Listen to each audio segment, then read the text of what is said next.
तो hello friends, एक बार फिर से गणपति व्लॉग चैनल पे आपका बहुत बहुत स्वागत है। और आप सब कैसे हैं? आशा करती हूँ बहुत ही अच्छे होंगे और मैं भी बहुत अच्छी हूँ। इन्हीं आशाओं के साथ में आज का ब्लॉग है उसकी शुरुआत करते हैं। चैनल पर नए हैं तो सब्सक्राइब ज़रूर कर लेना और शुरू से सपोर्ट रहे तो आपका बहुत बहुत धन्यवाद। आज ज़्यादा लंबा वीडियो नहीं आएगा क्योंकि जो कल 12 जून को जो त्रासदी हुई है गुजरात में, मैं आज उन सभी को अश्रुपूर्ण श्रद्धांजलि अर्पित करने के लिए यहाँ पे आई हूँ।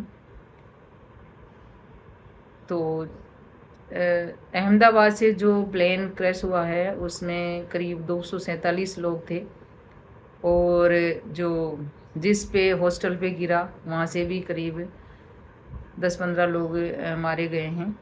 तो उन सभी को भगवान अपने श्री चरणों में स्थान दे और परिजनों को इस क्षति को सहन करने की,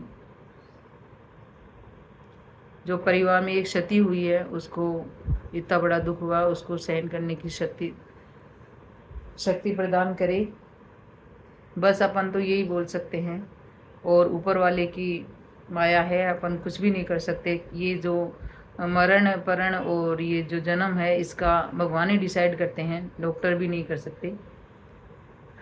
तो आजकल जैसे जन्म है वो भी टाइम पे हम बता देते हैं डॉक्टर कि भाई इस समय तक बच्चा आ जा पैदा हो जाएगा, और परण मतलब शादी का भी पता चल जाता है, लेकिन अभी तक मृत्यु का जो शाश्वत सत्य है उसका पता अभी तक भी कोई नहीं लगा सकता।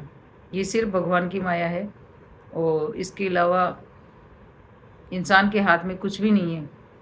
अगर इंसान के हाथ में होता तो जहाँ पे पायलट और दोनों दोनों पायलट बैठे थे और अच्छी तरह से जो विमान उड़ाया करते हैं, और वो भी इस क्योंकि होने को कोई नहीं टाल सकता, वो क्या कर सकते हैं ऊपर के ऊपर। वही अगर मदद भी की जाए और जलने में लग गया तो क्या फायर ब्रिगेड वहाँ तक थोड़ी पहुँच पाता है। तो अब ये है कि भाई बस हम तो एक अपन तो भगवान से बस ये प्रार्थना करते हैं उनको अपने श्री चरणों में स्थान दे और आत्मा को शांति प्रदान करे। इसी प्लेन में एक लड़की थी जो बालोतरा की रहने वाली हैं, राजस्थान के बाड़मेर जिले के बालोतरा से, खुशबू राजपुरोहित।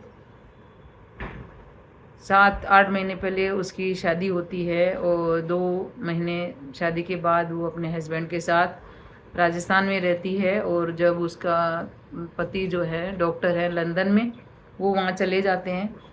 तो अब उसकी जो है कि भाई वो भी लंदन जाएगी, इसलिए वो भी उसी प्लेन में थी।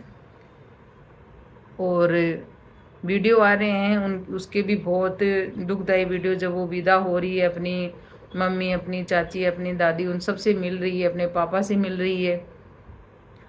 तो बहुत ही उस सीन को जब देखते हैं ना कि वो विदाई जैसे उसकी लास्ट विदाई थी, और वो सबसे मिलती मिलती जा रही है और रोती जा रही है। और जब वो सामान लेकर के जो सामान लेकर के वो हवाई अड्डे पर जाती है तो तब भी वो रो रही होती है। लेकिन विदाई तो विदाई होती है, वो ये सोच के जा रही है कि भाई चलो पति के पास जा रही है। घर वाले भी इसी बात से कि भाई बेटी को एक दिन ससुराल तो जाना ही पड़ता है, जहाँ उसका हस्बैंड होता है वहाँ उसको जाना ही पड़ता है। लेकिन होने को कौन टाल सकता है? उससे माँ बाप को थोड़ी पता था कि ये इसकी लास्ट विदाई है।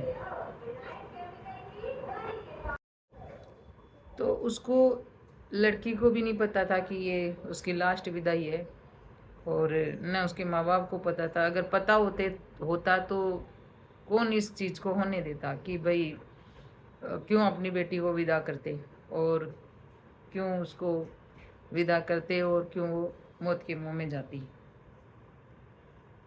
अब उन्हीं में से एक लड़का जो बहुत सौभाग्यशाली मानते हैं कि इतने लोग थे उसके अंदर, और जो 11A की सीट थी वो नीचे खुल के नीचे खुल जाती है, वो बीच की सीट होती है, तो वहाँ से मतलब सीटें, वो वहाँ से इतनी ऊंचाई से नीचे कूद जाता है और उसके कुछ नहीं होता है। बाकी जितने भी लोग हैं उसमें से वो एक जिंदा रहता है।